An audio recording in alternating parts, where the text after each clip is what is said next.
आज के इस वीडियो में हम लोग पढ़ने वाले हैं साइंस का लेसन नंबर 18, जिसका नाम क्या है बच्चों, द एनवायरनमेंट एंड अस। तो यहाँ पर ये जो हमारा लेसन है इसमें हम लोग एनवायरनमेंट के बारे में पढ़ेंगे। ठीक है, तो चलिए शुरू करते हैं। यहाँ पे आपको बहुत ही अच्छी अच्छी बातें सीखने के लिए मिलेंगी, बस आप हमारे साथ अंत तक बने रहिएगा। ठीक है, तो सबसे पहले हम लोग किसकी बात करेंगे स्टूडेंट, डिफॉरेस्टेशन की। तो डिफॉरेस्टेशन क्या होता है स्टूडेंट बताइए। जो हम लोग क्या करते हैं, जो जंगल में जो पेड़ होते हैं उनको जो अभी काटते जा रहे हैं, जंगलों की कटाई, इसका डिफॉरेस्टेशन का मतलब क्या होता है, जंगलों की कटाई करना। धीरे धीरे करके जंगल क्या होते जा रहे हैं, खत्म होते जा रहे हैं। अच्छा एक बात बताइए, जंगल में क्या होते हैं, पेड़ होते हैं। ठीक है, पेड़ को जब हम काट देंगे तो जंगल खत्म हो जाएगा, पेड़ भी खत्म हो जाएंगे। ठीक है, तो जब पेड़ ही नहीं रहेंगे तो हम रह पाएंगे। ज़रा सोचिए, आपको सांस लेने के लिए किसकी ज़रूरत पड़ती है, ऑक्सीजन की ज़रूरत पड़ती है। तो ऑक्सीजन आता कहाँ से है, तो ये जो पेड़ पौधे होते हैं ना, यही हमको ऑक्सीजन देते हैं। मतलब ऑक्सीजन हमको कहाँ से मिलता है, पेड़ पौधों से मिलता है। और अगर पेड़ पौधे नहीं रहेंगे तो आपको ऑक्सीजन नहीं मिलेगा, ऑक्सीजन नहीं मिलेगा तो आप जीवित कैसे रहोगे, सोचो। इसीलिए पेड़ बहुत ही ज़्यादा ज़रूरी है हमें जीवित रहने के लिए। अगर आपको एनवायरनमेंट शुद्ध चाहिए, ठीक है, हवा में कुछ भी पॉल्यूशन ना हो, ऐसा अगर आप चाहते हो तो आपको पेड़ों को बचाना ही पड़ेगा। ठीक है, तो चलिए अभी समझते हैं कि आपके टेक्स्ट बुक में क्या बोला जा रहा है कि the population of the world is now close to 600 crore. Man is developing new technology to meet the needs of all these people and is using up more and more land and water resources for this purpose। देखो बच्चों, यहाँ पे क्या बोला जा रहा है कि अभी के टाइम पे अगर देखा जाए तो पूरे वर्ल्ड की पॉपुलेशन मिलाकर के कितनी है, 600 करोड़ तक है। ठीक है, 600 करोड़। और इतने सारे पॉपुलेशन है, जैसे अभी आप अकेले की बात करो, आपको कितनी सारी चीज़ों की ज़रूरत पड़ती है। अकेले आप देखो ना, खाने के लिए खाना चाहिए, पीने के लिए पानी चाहिए, पहनने के लिए कपड़े चाहिए, और लिखने के लिए नोटबुक चाहिए, पढ़ने के लिए टेक्स्ट बुक चाहिए, ऑनलाइन पढ़ाई कर रहे हो तो मोबाइल चाहिए। ठीक है, तो ये आपकी अकेले की ज़रूरत है। आपकी तरफ बहुत सारे लोग हैं जिनकी नीड्स को क्या करना पड़ता है, पूरा करना पड़ता है। ठीक है, तो उनकी नीड्स को पूरा करने के लिए, जैसे अभी आपको टेक्स्ट बुक चाहिए, ठीक है, टेक्स्ट बुक या फिर नोटबुक, तो नोटबुक अभी आपको नोटबुक चाहिए, तो नोटबुक आप कहाँ से लाते हो, बाजार से लाते हो। ठीक है, तो बाजार में आता कहाँ से, पहले कहीं ना कहीं पे तो नोटबुक बनता है ना। ये जो पेजेस होते हैं ना, पेजेस वो किससे बनाए जाते हैं, पेपर्स वगैरह किससे बनाए जाते हैं, तो पेड़ों से बनाए जाते हैं। ठीक है, मतलब आपकी नीड्स को पूरा करने के लिए किसको काटा गया बताइए, पेड़ को काटा गया, पेड़ों से वो पेपर आया है। समझ रहे हो बात को। इसी तरीके से बहुत सारे लोग हैं जिनकी अलग अलग नीड्स होती हैं, तो उनकी भी नीड्स पूरा करने के लिए इसी तरीके से जो रिसोर्सेज अवेलेबल होते हैं उनका यूज़ किया जाता है। राइट, तो वही बात यहाँ पे बताई जा रही है। ठीक है, उसका हम लोग क्या करते हैं, बड़े पैमाने पे यूज़ करते हैं। ये जो नेचुरली अवेलेबल रिसोर्सेज होते हैं उनका यूज़ करके उसके ऊपर प्रोसेस करके अलग अलग तरीके की चीज़ें बनाई जाती हैं, जिससे लोगों की जो नीड्स है उनको पूरा किया जा सके। ठीक है, आगे देखो, आगे क्या बोला जा रहा है कि open spaces are required on a very large scale for agriculture, housing, industry and for building roads and railways. Forest are cut down to make place for them. देखो बच्चों, यहाँ पे अभी क्या बोला जा रहा है, जैसे देखिए, अगर आपको खेती करनी है तो खेती तो इतने छोटे से कमरे में होगी नहीं। अगर खेती करनी है तो बहुत बड़ा ग्राउंड चाहिए होगा। राइट, तो ओपन स्पेस चाहिए होता है, खेती हो या फिर हाउसिंग हो या फिर इंडस्ट्री हो। कोई एक इंडस्ट्री लगानी है, कोई बहुत बड़ी इंडस्ट्री लगानी है, तो वहाँ पे भी ओपन स्पेस चाहिए होता है। या फिर अगर आपको रोड्स बनाने हैं, रेलवे बनाना है, ठीक है, जो रेलवे ट्रैक होता है, तो ये भी इतने छोटे से कमरे में थोड़ा ना बनेगा। रेलवे ट्रैक के लिए भी इतनी सारी जगह चाहिए। समझ में आ रहा है आपको। तो ये सारी चीज़ें अगर आपको बनानी है, बिल्डिंग्स वगैरह बनानी है, तो उसके लिए भी हमको ओपन स्पेस चाहिए होता है, बहुत सारा जगह चाहिए होता है। तो इसके लिए क्या किया जाता है बताइए, वो जगह अब लाई कहाँ से जाए। समझिए, एक जगह पे जंगल है, बहुत बड़ा फॉरेस्ट है, ठीक है, अब वहाँ पे इन लोगों ने सोच लिया कि मुझे क्या लगाना है, ये इंडस्ट्री लगाना है। ठीक है, वहाँ पे एक इंडस्ट्री क्या करेंगे, सेटअप करेंगे। तो इसके लिए वो लोग क्या करते हैं बताइए, वो जो फॉरेस्ट में जो पूरे पेड़ होते हैं उनको काट दिया जाता है। ठीक है, तो वही बात यहाँ पे बताई जा रही है कि ओपन स्पेसेस, इन सारी चीज़ों के लिए ज़रूरत हो, ओपन स्पेस की ज़रूरत हो। जैसे रोड भी बनाना है तो उसके लिए भी ओपन स्पेस चाहिए, पूरा खुला मैदान चाहिए, तभी तो उधर रोड बना पाएंगे ना। तो बीच में अगर जंगल उंगल आया तो उसको भी काट दिया जाता है। ठीक है, देखिए जैसे यहाँ पे पहाड़ों को काट करके देखो, इधर पहाड़ है फिर इधर रोड है, तो इधर पहले पहाड़ हुआ करता था तो पहाड़ों को काटा गया, फिर इधर रोड बनाया गया। ठीक है, अभी पहाड़ कटे तो पहाड़ के ऊपर पेड़ पौधे भी होते हैं जिनको उन्होंने काटा ही होगा। ठीक है। फिर आगे क्या है कि मार्शी और low lying areas are filled to reclaim the land.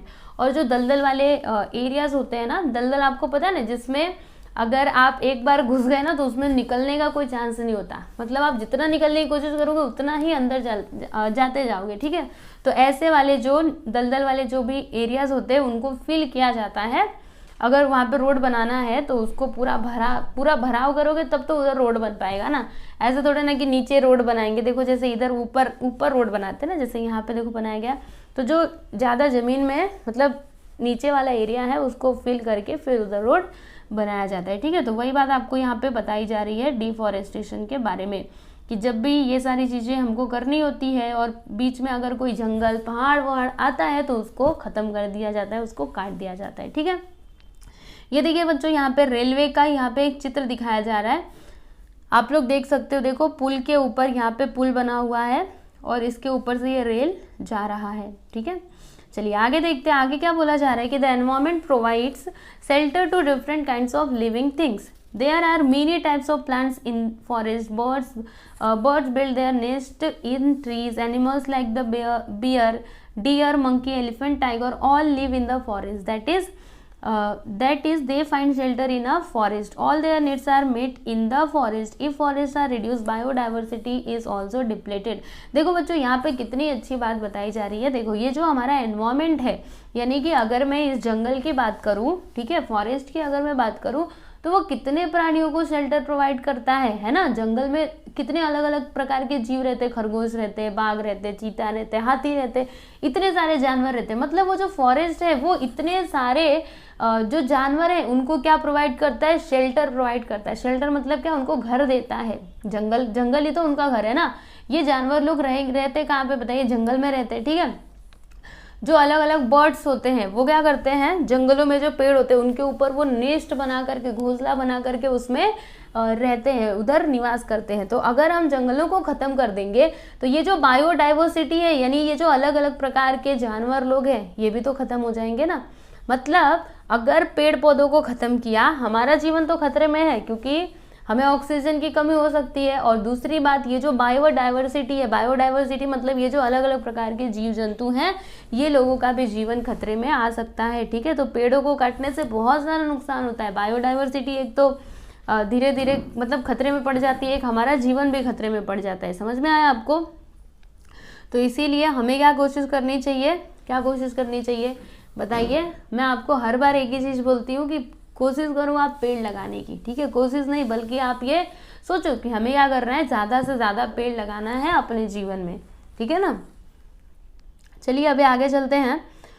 तो आगे बच्चों हमारा नेक्स्ट टॉपिक क्या है ना, पॉल्यूशन के बारे में हम लोग डिस्कस करेंगे। डिफॉरेस्टेशन तो आपको समझ में आ गया। डिफॉरेस्टेशन मतलब क्या, रोड्स वगैरह, रेलवे वगैरह बनाना है तो क्या किया जाता है, पेड़ों की कटाई कर दी जाती है, जंगल पूरे खत्म कर दिए जाते हैं, ठीक है। तो वही क्या होता है, डिफॉरेस्टेशन यानी जंगलों की कटाई, ठीक है। क्लियर है आपको, ये बात तो आप समझ गए। अभी हम लोग बात करेंगे किसकी, पॉल्यूशन की। तो पॉल्यूशन क्या होता है, पॉल्यूशन तो आपने पहले भी पढ़ा ही होगा, ये एयर पॉल्यूशन, उसके बाद हमने एक और वाटर पॉल्यूशन देखा था, ठीक है। साउंड पॉल्यूशन, ये नॉइज पॉल्यूशन भी होता है ना, जिसमें पीपा, जैसे अभी रोड पे आप निकल जाओगे, रोड पे चौराहे पे चले जाओ, जाकर के देखो इधर से हॉर्न बजेगा, उधर से हॉर्न बजेगा। मतलब आप अगर उधर थोड़े देर तक खड़े रहे ना तो उधर आपको चक्कर आ जाएंगे, गिरे जाओगे। क्यों? क्योंकि इतना हॉर्न उधर से बजता रहता है। एक तो वो नॉइज पॉल्यूशन रहता है, ऊपर से एयर पॉल्यूशन भी, क्योंकि गाड़ियों से निकलने वाला जो धुआं रहता है, ठीक है, उसमें भी अलग अलग प्रकार की जो गैसें होती है वो पूरा जाके हवा में मिल जाती है और उसी को जब हम अंदर लेंगे, ठीक है, तो हमको वो अंदर जाने के बाद नुकसान ही करेगा ना। तो यही यहाँ पे पॉल्यूशन की बात की जा रही है। तो यहाँ पे हम मेनली किसके बारे में डिस्कस करेंगे, तो वाटर पॉल्यूशन और एयर पॉल्यूशन के बारे में डिस्कस करेंगे, ठीक है। तो चलिए एक एक करके समझते हैं। यहाँ पे क्या बोला जा रहा है, सुनिए। You have seen how water sources get polluted if waste water is let into them without processing. यानी आपको पता है कि अगर हम क्या करते हैं, जैसे वाटर के जो सोर्सेज हैं उसमें पॉल्यूटेड वाटर को बिना उस पर प्रोसेस किए, मतलब वो पूरा गंदा पानी है, एकदम गंदा पानी है, उसको ऐसे ही वाटर के सोर्सेज में डाल दिया। जो बड़े बड़े वाटर के सोर्सेज है, जैसे कोई नदी तालाब है, उसमें हमने क्या किया, गंदे पानी को जब डाल देते हैं तो बताइए क्या होगा, विदाउट प्रोसेसिंग, मतलब गंदा पानी ही डाल दिया तो पूरा के पूरा पानी क्या हो जाता है, पॉल्यूट हो जाता है, खराब हो जाता है। यहाँ पे ज़रा देखना तो ध्यान से, देखो इधर क्या है, आपको बड़े ही मतलब बड़ा ही अच्छे से तरीके से इधर दिखाने की कोशिश की गई है।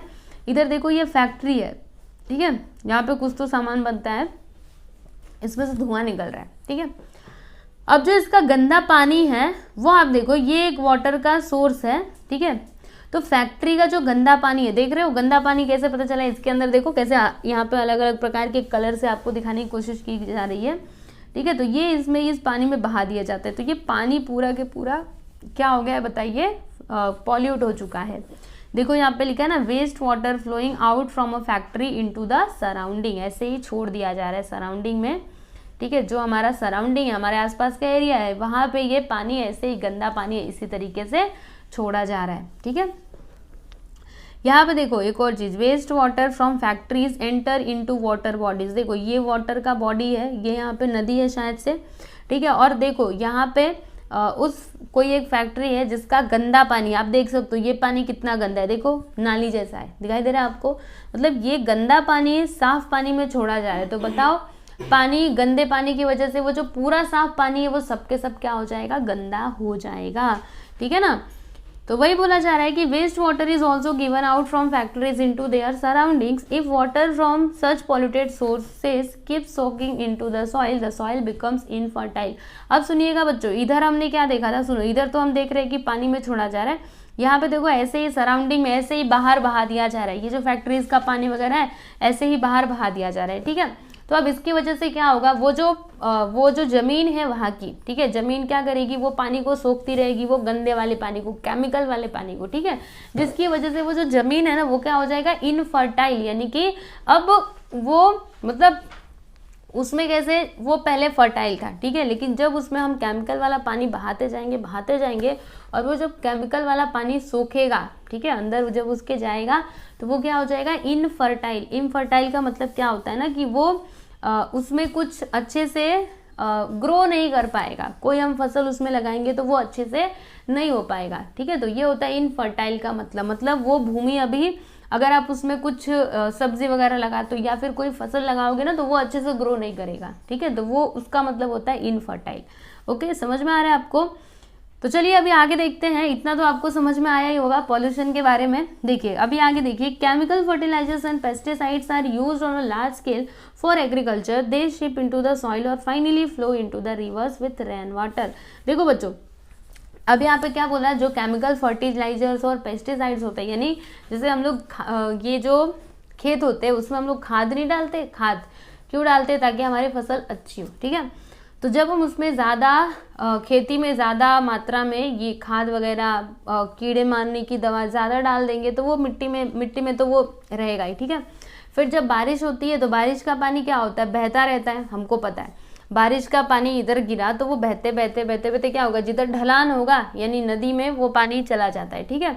अभी उसके कारण क्या होता है, वो जो नदी का पानी है वो पूरा के पूरा मतलब गंदा हो जाएगा ना, खराब हो जाएगा। वो केमिकल जो है, देखो वो जो केमिकल है यानी वो जो खाद है वो तो हमने खेत में डाला था, लेकिन फिर भी वो नदी में पहुंचा, कैसे पहुंचा, बारिश हुई, पानी गिरा, ठीक है, तो वो पानी के साथ वो जो खाद था, केमिकल था, वो मिक्स हुआ और बह करके कहाँ पर गया, फाइनली वो नदी में गया, जिसकी वजह से नदी का पानी भी क्या हुआ, खराब हुआ, ठीक है। तो due to several such reasons water and soil gets polluted, और इन्हीं की वजह से, ऐसे ही बहुत सारे रीजन है जिसकी वजह से मिट्टी भी पॉल्यूट हो रही है और एज वेल एज जो हमारे वाटर बॉडीज हैं यानी रिवर्स, वो भी क्या हो रहे हैं, पॉल्यूट होते जा रहे हैं, यानी मिट्टी और पानी, ठीक है, दोनों के दोनों पॉल्यूट हो रहे हैं। मिट्टी कैसे पॉल्यूट हो रहा है, फैक्ट्रीज का पानी वगैरह ऐसे बहा दिया खुले में तो वो मिट्टी पूरा उसको सोख करके मिट्टी पूरा पॉल्यूट हो जा रहा है, उसमें अच्छे से फसल ग्रो नहीं कर पाएगी। और दूसरी चीज़ ये है कि एग्रीकल्चर में हम लोग ज़्यादा फर्टिलाइजर्स और केमिकल्स का यूज़ करते हैं,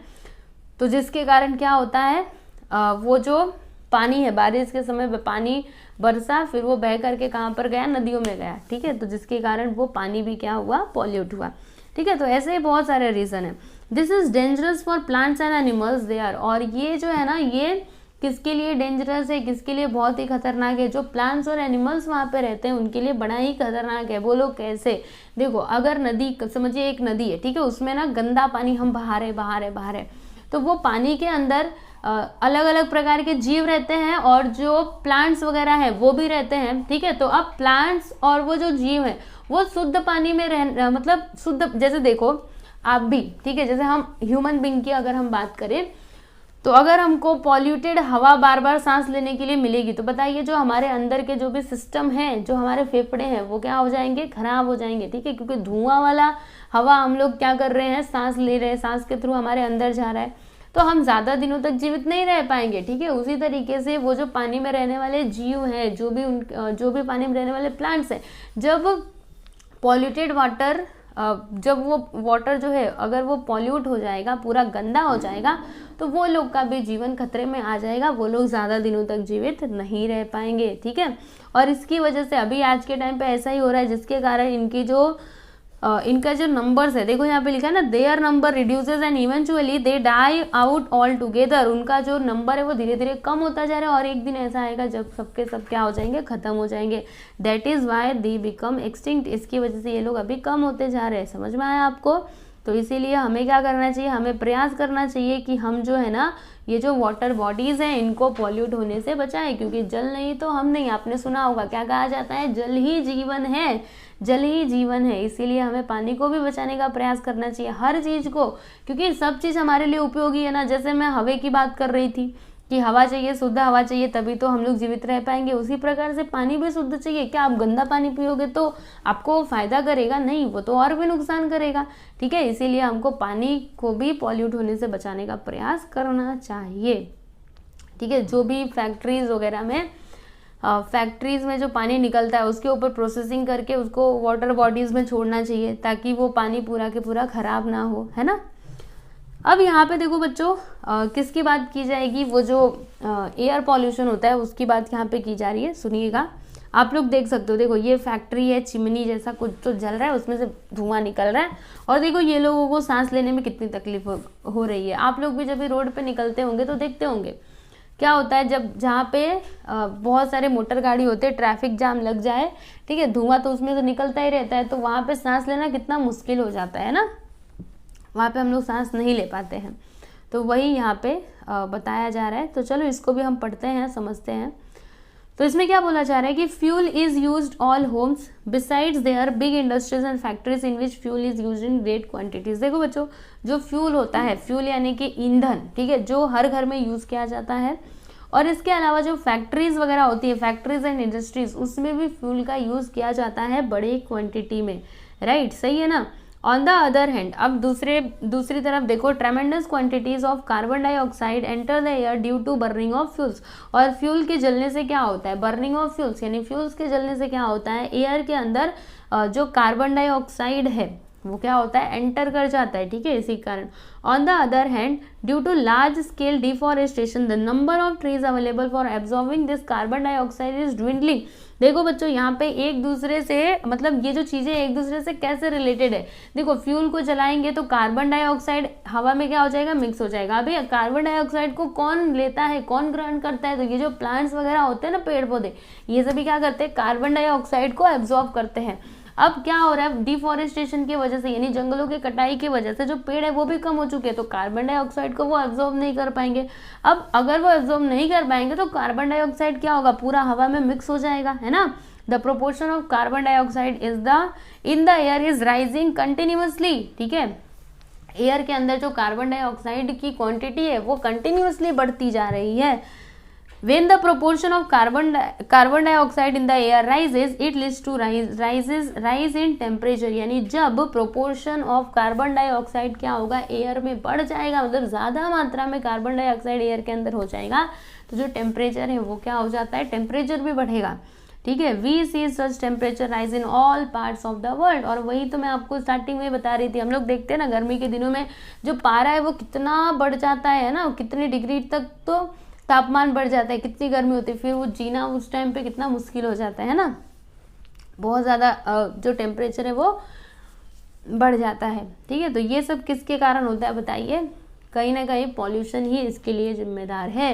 एयर पॉल्यूशन, डिफॉरेस्टेशन और वाटर पॉल्यूशन, सारी चीज़ों को हम पॉल्यूट करते जाएंगे तो ऐसा करने के बाद हम बच जाएंगे? जी नहीं, हम बिल्कुल भी नहीं बच पाएंगे, ना हम बचेंगे ना और कोई बचेगा। इसीलिए हमको यही हमेशा से प्रयास करना चाहिए कि हम लोग पॉल्यूशन को क्या करें, कम करें, प्लास्टिक का यूज़ ना करें। देखो बच्चों, एक बहुत ही मतलब सबसे बेकार चीज़ तो समझ लो प्लास्टिक ही है, क्योंकि प्लास्टिक कभी गलती नहीं है, ठीक है। प्लास्टिक गलने वाली चीज़ नहीं है, उसको जलाओगे तभी वो जलेगा, और जलाओगे तो क्या होगा, एयर पॉल्यूट होगा। आप प्लास्टिक जला करके देखो कितनी गंदी बास आती है ना, बहुत बहुत खराब महकता है, अच्छा नहीं है, अच्छा नहीं लगता वो, ठीक है।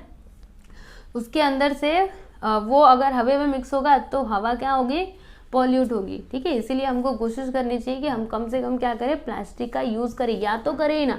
अगर पॉसिबल है तो आप लोग प्लास्टिक का यूज़ मत कीजिए, कपड़े का थैला यूज़ कीजिए। अगर सब्जी वगैरह लाने जा रहे हो तो कपड़े का थैला यूज़ करो, ठीक है ना। कपड़े का थैला तो आप लाओगे, उसमें क्या कर सकते हो, उसको धो सकते हो, लेकिन प्लास्टिक यूज़ करने के बाद हम लोग क्या करते हैं बताइए, उसको फेंक देते हैं ऐसे ही बाहर, है ना, उसमें कचरा भर के फेंक देंगे। तो ऐसे ही सब लोग अगर हम लोग हमेशा यही प्लास्टिक यूज़ करते रहे तो एक दिन क्या होगा बताइए, पूरा प्लास्टिक का तो ढेर ही लग जाएगा। इसीलिए आप लोगों से एक प्रार्थना है कि क्या करिएगा, कम से कम प्लास्टिक का यूज़ करो। अगर पॉसिबल हो तो मत ही करो, या फिर अगर करना भी है तो कम से कम सोचो कि हम कैसे प्लास्टिक के यूज़ को कम करें, ठीक है।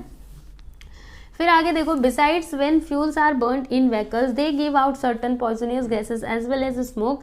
Industries also let out some poisonous gases into air, this leads to air pollution on a very large scale. देखो बच्चों, वही चीज़ यहाँ बताई जा रही है, जो आपके व्हीकल्स होते हैं उसमें भी फ्यूल जलता है, ठीक है, जिसके कारण उसमें से क्या निकलता है, जो जहरीली गैसें होती है वो निकलती है और हवा में जा करके मिक्स हो जाती है। उसके बाद जो इंडस्ट्रीज़ वगैरह हैं उसमें भी, इंडस्ट्रीज़ में भी जब फ्यूल जलाए जाते हैं तो उसमें से भी जहरीली गैसें निकलती है और जो एयर में क्या होती है, मिक्स होती है, जिसके कारण जो एयर है वो क्या हो रहा है, लार्ज स्केल पे पॉल्यूट हो रहा है, ठीक है। तो इन सारी चीज़ों का हमको ध्यान रखना चाहिए। इन सब का एक ही सॉल्यूशन है भाई, क्या, पेड़ लगाओ, जीवन को खुशहाल बनाओ, ठीक है। और एयर पॉल्यूशन कम करो, प्लास्टिक का यूज़ कम करो, ठीक है। तो ये सारी चीज़ें आप ज़रूर कर सकते हो। आप ये मत सोचो कि हम अकेले क्या कर सकते हैं, सब लोग नहीं करेंगे, लेकिन आप पहले निकलो तो सही, पहले खुद तो करो, दूसरों को भी सिखाओ। अपने आसपास जो आपके लोग हैं, आस पड़ोस के, आपके जो मम्मी हैं, अगर वो प्लास्टिक का यूज़ करते रहेंगी तो उनको बताओ कि प्लास्टिक कितना खतरनाक है, ठीक है। हमें इसका यूज़ कम करना ही होगा अगर आपको जीवन बचाना है। तो ये सारी चीज़ें, मतलब ये सारे स्टेप्स हमको लेने ही पड़ेंगे, ठीक है। समझ में आया आपको? तो यहाँ पर हमने 2 टॉपिक्स कवर कर लिए हैं, कौन कौन से, डिफॉरेस्टेशन और पॉल्यूशन, ठीक है। और भी बहुत कुछ हमको स्टडी करना है स्टूडेंट। देखो अभी हमको किसके बारे में देखना है, need to maintain environmental balance, उसके बाद आवर नीड्स एंड एनवायरमेंट। तो ये जो सारी चीज़ें हैं ना, ये हम लोग नेक्स्ट लेक्चर में डिस्कस करेंगे। अभी 2 टॉपिक्स आपको समझ में आया ना, डिफॉरेस्टेशन और पॉल्यूशन क्या होता है। तो डिफॉरेस्टेशन के बारे में अगर आपसे एग्जाम में पूछा गया तो आप लोग लिख सकते हो, राइट। और अगर पॉल्यूशन के बारे में पूछा गया तो भी आप लिख सकते हो। पॉल्यूशन में वाटर पॉल्यूशन बता सकते हो, किसके कारण वाटर जो है वो पॉल्यूट हो रहा है। उसके बाद एयर पॉल्यूशन भी बता सकते हो कि फ्यूल के जलने से क्या होता है, जो एयर है वो पॉल्यूट हो रहा है, राइट। तो ये सारी चीज़ें आप लोग ज़रूर बता ही सकते हो। और जो नेक्स्ट हमारे कंसेप्ट्स हैं उनको हम लोग नेक्स्ट वीडियो में डिस्कस करेंगे, जिसका लिंक आप लोग को डिस्क्रिप्शन में भी मिल जाएगा। तो चलिए बच्चों, मिलते हैं हम लोग अगले वीडियो में। धन्यवाद।